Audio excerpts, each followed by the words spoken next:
अब का ही अपना परिचय देना छोड़िए, आइए चलिए टॉपिक पे चलते हैं। देखिए आज की वीडियो में हम स्पेसीज कॉन्सेप्ट के बारे में देखने वाले हैं। ये टॉपिक ऐसा है जो 10th में भी है, 11th में भी है, 12th में भी है, बीएससी में भी है और एमएससी में भी है। तो ये सभी के हिसाब से भी इम्पॉर्टेंट है और इस नज़रिए से भी इम्पॉर्टेंट है कि इसमें से क्वेश्चन आपके प्रतियोगी परीक्षाओं में, कंपटीशन वाले एग्जाम में भी पूछे जाते हैं, उस बेसिस पे भी इम्पॉर्टेंट है। अब चलिए आइए ध्यान से देखते हैं। हाँ, जिस इंसान के लिए ये वीडियो बन रही है उस इंसान का इस वीडियो के नीचे कमेंट करना कंपलसरी बनता है। रीज़न ये है कि थोड़ा सा अजीब सी चीज़ें हैं।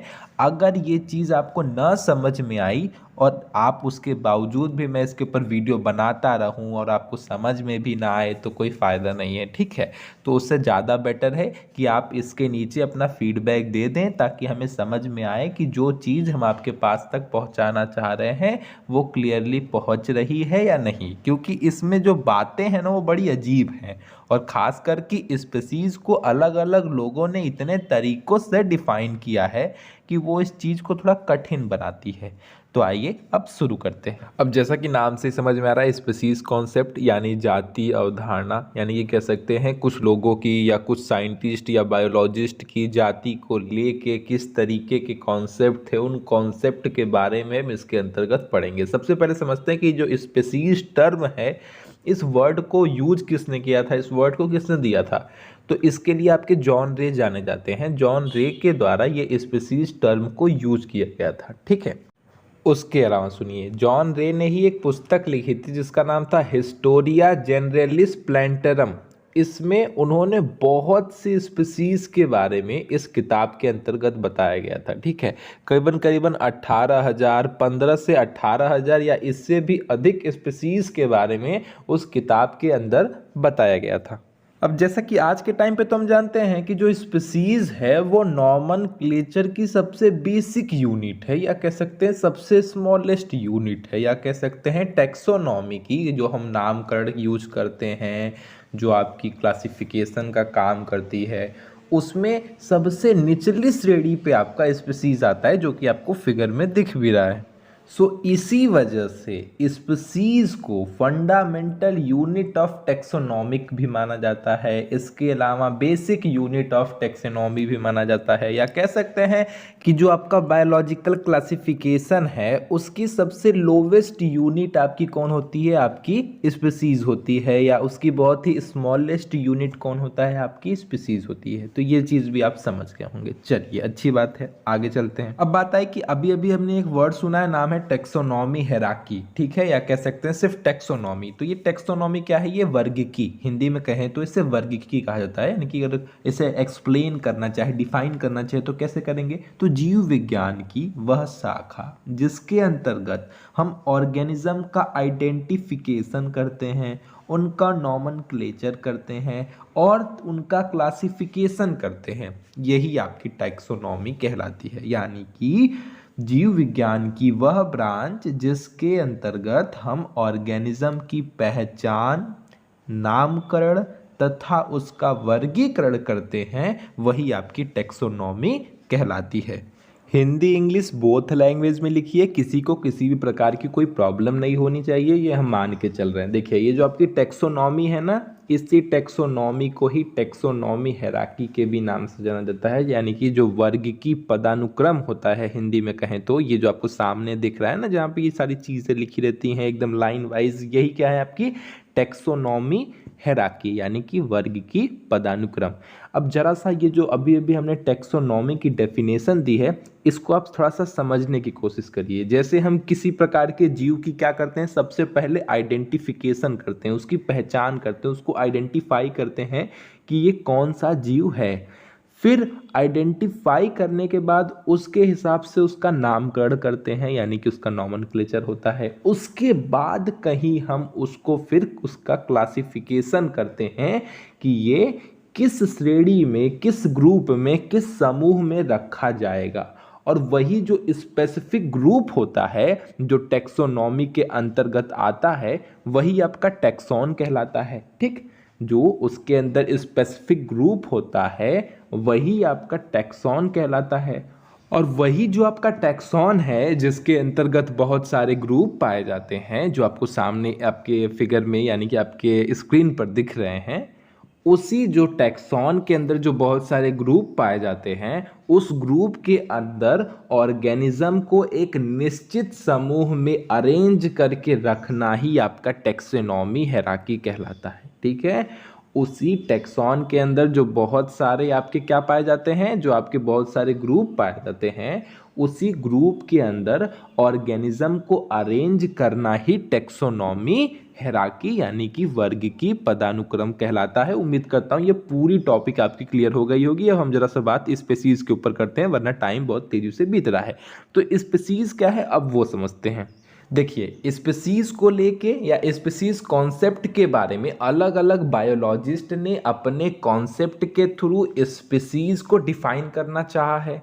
अब उन्हीं लोगों के द्वारा दिए गए अभी कॉन्सेप्ट को हम देखने वाले हैं। उससे पहले हम स्पीसीज के बारे में जो लोगों ने बहुत अलग अलग से डेफिनेशन दिए हैं, उनमें से जो सबसे मान्य डेफिनेशन है, सबसे पहले हम उन्हें समझने वाले हैं। देखिए, 19वीं सेंचुरी तक तो सारा कोनो मानने को तैयार ही नहीं था कि जो स्पीसीज वाला कॉन्सेप्ट है ना, ये प्राकृतिक है या बहुत पहले से चला आ रहा है। ठीक है, उनका क्या मानना था कि सब जो स्पीसीज वाला ढकोसला है ना, ये मानव द्वारा बनाया गया इमेजिनरी कॉन्सेप्ट है, यानी कि काल्पनिक इकाई है, इमेजिनरी यूनिट है। ठीक है, ऐसा माना जाता था।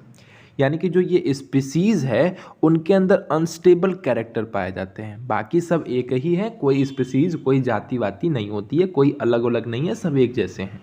फिर आपके कूदे इसमें कौन, लीनियस। ठीक है, उन लीनियस ने कहा कि देखो भैया, बात यह है कि स्पीसीज के जो कैरेक्टर होते हैं ना, वो स्टेबल होते हैं, यानी कि स्थायी होते हैं, अनस्टेबल नहीं होते हैं। मार के मुंह तोड़ देंगे अगर फिर से बोला तो।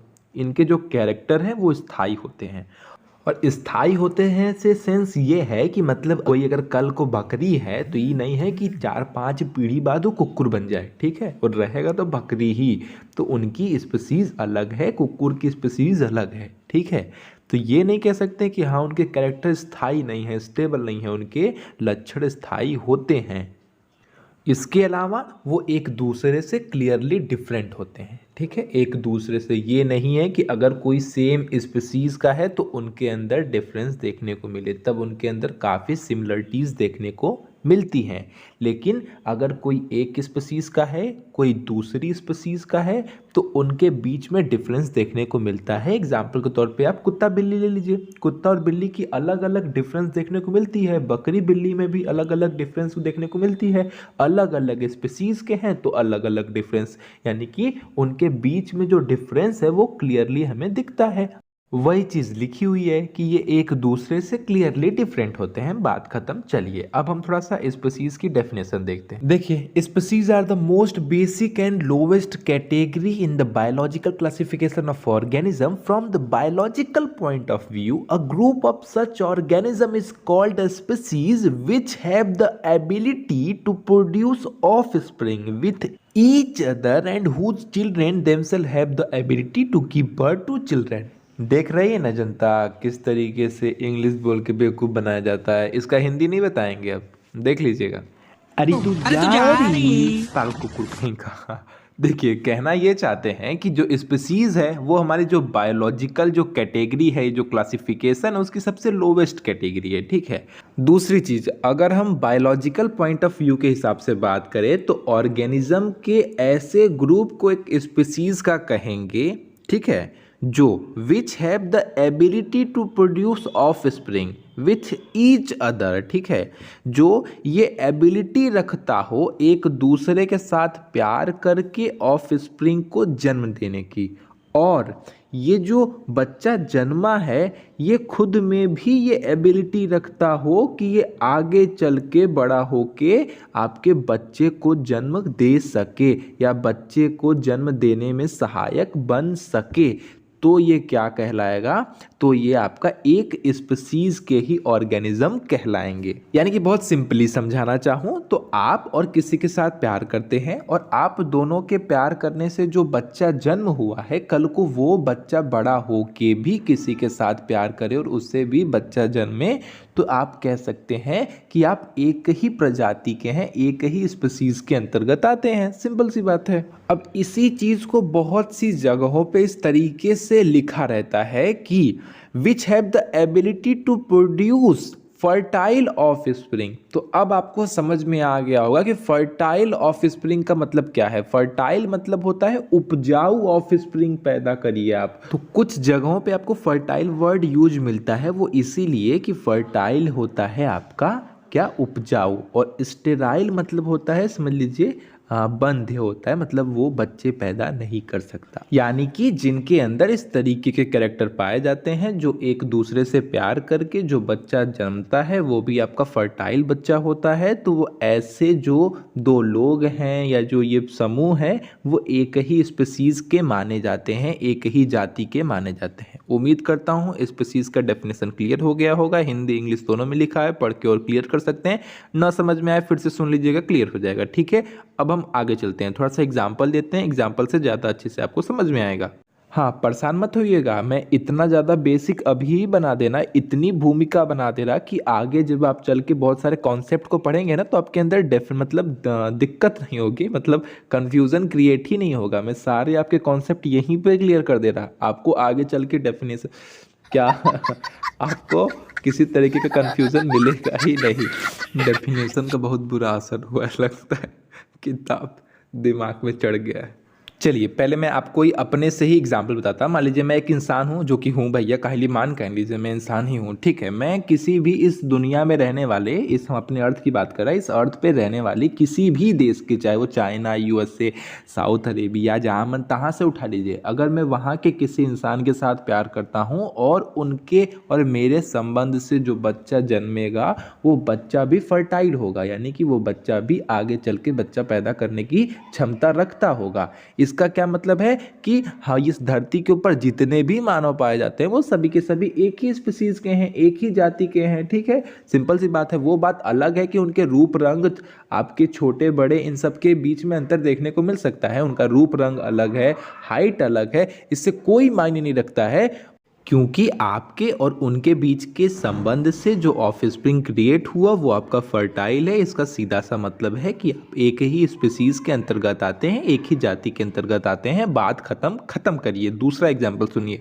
अब जैसे कि एक लॉयन यानी कि एक शेर और एक भेड़िया आपस में अगर वो करना चाहें, यानी कि मतलब रिलेशनशिप रखना चाहें, या कह सकते हैं आपस में रिप्रोडक्शन करें, तो उनसे जो आपका चाइल्ड होगा ही नहीं, उनसे वो प्रोड्यूस कर ही नहीं पाएंगे चाइल्ड को। तो ऐसी कंडीशन में यानी कि ऑफस्प्रिंग को प्रोड्यूस नहीं कर पाएंगे। इसका सीधा सा मतलब है कि ये दोनों अलग अलग कास्ट के हैं, अलग अलग स्पीसीज के हैं। बात खत्म। दूसरी बात सुनिए, जैसे कि अब दो अलग अलग चीज़ें आपस में करती हैं, अगर उनके आपस में अलग अलग चीज़ें, ध्यान दीजिएगा, दो अलग अलग स्पीसीज के लोग यानी कि जीव आपस में अगर रिप्रोडक्शन करते हैं, तो ऐसी कंडीशन में अगर बच्चा हो भी जाए यानी कि ऑफस्प्रिंग हो भी जाए, तो वो ऑफस्प्रिंग फर्टाइल नहीं होगी, वो स्टेराइल होगी। यानी कि जो बच्चा उनसे प्रोड्यूस होगा वो खुद में इतना सक्षम नहीं होगा कि वो आगे चल के खुद बच्चा पैदा कर सके। सिंपल सी बात है। इसी का एक बहुत सिंपल सा एग्जांपल है आपका घोड़ा और डंकी। ये आपस में रिप्रोडक्शन तो कर लेते हैं, लेकिन इनके आपस में रिप्रोडक्शन करने के बाद जो इनसे ऑफस्प्रिंग डेवलप होता है, प्रोड्यूस होता है, उसे हम म्यूल कहते हैं, खच्चर कहते हैं। और ये जो खच्चर है ये स्टेराइल होता है। समझ रहे हैं? स्टेराइल मतलब अब ये खच्चर किसी के साथ संबंध बनाकर और बच्चे पैदा नहीं कर सकता है। इसलिए हम घोड़े को और आपके डंकी को अलग अलग स्पीसीज का मानते हैं, क्योंकि इन भले क्या से इन दोनों के बीच में संबंध बनने से प्रेगनेंसी ठहर गई, लेकिन वहाँ पे दो बातें कही है, प्रेगनेंसी ठहर भी जाए और जो ऑफस्प्रिंग हो वो ऑफस्प्रिंग भी किसी और के साथ संबंध बना के बच्चे पैदा करने के लायक रहे। तो ये दोनों कंडीशन को फॉलो नहीं कर रहा है, इसी वजह से हम कह सकते हैं कि ये हॉर्स और आपका डंकी एक ही स्पीसीज के अंतर्गत नहीं आते हैं, ये दोनों अलग अलग स्पीसीज के हैं। चलिए, उम्मीद करता हूँ ये चीज़ें भी आपकी क्लियर हो गई होगी। थोड़ा सा टाइम लग रहा है, मैं मान रहा हूँ मैंने बहुत आपके टाइम को ख़राब किया, लेकिन आप चिंता मत करिए, आपकी ये चीज़ें बहुत काम आएंगी। एक बार कॉन्सेप्ट क्लियर हो गया ना तो सारा चीज़ क्लियर हो जाता है, फिर चीज़ों को याद करने की ज़रूरत नहीं पड़ती है। देखिए, एक एग्जाम्पल से और समझिए। जैसे आपने सुना होगा डॉग बहुत अलग अलग तरीके के पाए जाते हैं, बहुत अलग अलग ब्रीड की यानी कि बहुत अलग अलग नस्ल के पाए जाते हैं, छोटे बड़े ऊंचे लंबे, कई तरीके के, काले पीले गोरे हरे, बहुत तरीके के पाए जाते हैं। लेकिन अगर कोई ऊपर नस्ल की डॉग यानी कि जो बड़ी ब्रीड की डॉग होती है वो किसी नॉर्मल डॉग के साथ भी प्यार कर लेना, तो इनसे जो प्रोजेनी होगी, जो इससे जो ऑफस्प्रिंग होगा यानी कि जो इनका बच्चा होगा वो फर्टाइल ही होगा। इसीलिए डॉग चाहे किसी भी नस्ल का हो, कुत्ता आखिरकार कुत्ता ही है, इसलिए कुत्ता चाहे किसी भी नस्ल का हो वो आएगा एक ही जाति में, क्योंकि वो आपस में अगर प्यार करते हैं, चाहे वो बड़ी नस्ल का, छोटी नस्ल का, किसी के भी साथ वो प्यार करता है अपने उसी कुत्ते समाज के अंदर ही, तो उनसे जो प्रोजेनी होगी, जो ऑफस्प्रिंग होगा वो फर्टाइल होगा। फर्टाइल का मतलब है कि वो बच्चा भी आगे चल के बच्चा पैदा करने के लायक होगा। बात खत्म, यहीं पे इसकी कहानी खत्म करते हैं। तो इसलिए इंसान खासकर गुस्से में आता है, खासकर मैं अपनी बात बता रहा, तो आप उसे कह सकते हैं कि तू कुत्ता है, कुत्ता ही है, चाहे जर्मन शेफर्ड हो, चाहे वोडाफोन वाला कुत्ता हो, लेकिन तू कुत्ता है तो कुत्ता ही रहेगा। यह साइंटिफिक प्रूफ है। क्योंकि बहुत से लोग ना जर्मन शेफर्ड को कुत्ता बोल देने से, या जो वोडाफोन वाला कुत्ता नहीं होता है उसको बड़ा कुत्ता बोल देने से बड़ा अजीब सा रिएक्शन देते हैं। कुत्ता थोड़ी ना है, हम जर्मन शेफर्ड खरीद के लाए कि ना इतना हजार का। इसमें हमारा पर्सनल खुन्नस था। चलिए अब आगे चलते हैं। तो उम्मीद करता हूँ आपको सारी तरीके की स्पीसीज समझ में आ गई होगी। अब स्पीसीज के ऊपर बहुत सारे कॉन्सेप्ट हैं, तो आइए हम अब स्पीसीज कॉन्सेप्ट को देखते हैं। सबसे पहले हम एक एक करके स्पीसीज कॉन्सेप्ट को देखेंगे। बहुत सारी स्पीसीज कॉन्सेप्ट दी गई है, 15-20 तरीके की अलग अलग कॉन्सेप्ट को दिया गया है, लेकिन हम कुछ मेन स्पीसीज कॉन्सेप्ट को देखेंगे। अगर कुछ रह जाता है, कुछ छूट जाता है, और आपके पेपर के अकॉर्डिंग अगर आपको लगता है कि ये स्पीसीज कॉन्सेप्ट भी जरूरी है, हमको बता दीजिएगा, तो आप कमेंट कर दीजिएगा, उस हिसाब से उसको भी अगली वीडियो में ऐड कर दिया जाएगा। आज की वीडियो में हम सबसे मेन जो आपका एक बायोलॉजिकल स्पीसीज कॉन्सेप्ट है उसके बारे में बात करेंगे। तो आइए शुरू करते हैं। इस कॉन्सेप्ट को देखने से पहले एक छोटा सा कॉन्सेप्ट है, पहले उसे देख लेते हैं। उसका नाम है मॉर्फोलॉजिकल स्पीसीज कॉन्सेप्ट, यानी हिंदी में कहें तो आकारिकीय अवधारणा। ठीक है, नाम से ही बहुत कुछ समझ में आ रहा है, आकारिकीय। तो देखिए इसमें लीनियस और उनके कुछ सहयोगी वैज्ञानिकों ने देखिए इसके विषय में पहले क्या कहा, किस तरीके से उन्होंने स्पीसीज को डिफाइन किया। तो पहले तो यही सुनिए। उन लोगों ने कहा कि जीवों के एक समान समूह को, एक समान एक हाइट के दिखने वाले समूह को जाति कहा जाता है। यानी कि सिंपली उन लोगों ने कहा कि जीवों के एक समान समूह को जाति कहते हैं। अब आप ही सोचिए, उन लोगों ने कुछ इस तरीके से इसे डिफाइन किया, लेकिन आप ये नहीं कह सकते हैं कि ये कॉन्सेप्ट टोटली बेकार था। बेकार नहीं था, आप कह सकते हैं कि ये सब कॉन्सेप्ट ना एक तरीके से सीढ़ी दर सीढ़ी का काम करते हैं, जिसके ऊपर चढ़ चढ़ के लोगों को ये बुद्धि आती गई कि ना ये तो नहीं हो सकता। ठीक है, क्योंकि ये सबके ऊपर लागू नहीं हो रहा है। ठीक, जैसे एग्जाम्पल के तौर पे इन लोगों ने जो कहा था कि आकारिकीय दृष्टि से, यानी कि जो देखने में एक ही समान हाइट के हैं, एक जैसे लगते हैं, वो एक स्पीसीज के आपके कहलाएंगे। जैसे एग्जाम्पल के तौर पे कुत्ता और बिल्ली, चलिए कुत्ता और बकरी ले लीजिए, उनकी हाइट समान है। ठीक है, तो क्या वो एक ही जाति के हो गए? बिल्कुल नहीं। इंसान की ही बात की जाए तो इंसान का बचपन से लेके उसके जवानी तक में उसके हाइट में कितने सारे चेंजेस आते हैं। एग्जाम्पल के तौर पे आप ऐसे समझ लीजिए, मान लीजिए जब मैं छोटा था और जब मैं बकैयाँ खींच के चलता था, उस कंडीशन में मान लीजिए वहाँ से कोई कुक्कुर गुजर रहा था, उस कुक्कुर को देख के उसकी और मेरी हाइट एक समान हो, तो क्या आप यही कहेंगे कि हाँ ये आकारिकीय दृष्टि से, यानी कि देखने की दृष्टि से एक ही हाइट के लग रहे हैं? तो इसका मतलब है कि ये एक ही स्पीसीज के होंगे, यानी कि कुत्ते वाली जाति के ही होंगे। आप यही कहेंगे? अरे ना, ये क्या कह रहे हो मालिक, मतलब कुत्ते वाली जाति के होंगे क्या होता है? आप अभी भी कुक्कुर ही हो मालिक, ध्यान से देखो। बैलों की बात पे हम ध्यान नहीं देते हैं। तो आपने क्या समझा? आपने ये समझा कि आकार की दृष्टि से हम किसी को देख के, हमारी हाइट सेम होने से हम ये नहीं कह सकते कि ये दोनों, तीनों या चारों, जैसे कुत्ता, बिल्ली, बंदर, ये इन सब की हाइट एक जैसी है। तो क्या मतलब है? हम ये कहेंगे कि ये सब के सब एक ही से हैं? तो हम ये चीज़ नहीं कह सकते। तो इस वजह से ये कॉन्सेप्ट बहुत ज़्यादा प्रभाव नहीं छोड़ पाई, या कह सकते हैं कि जाति को डिफाइन नहीं कर पाई।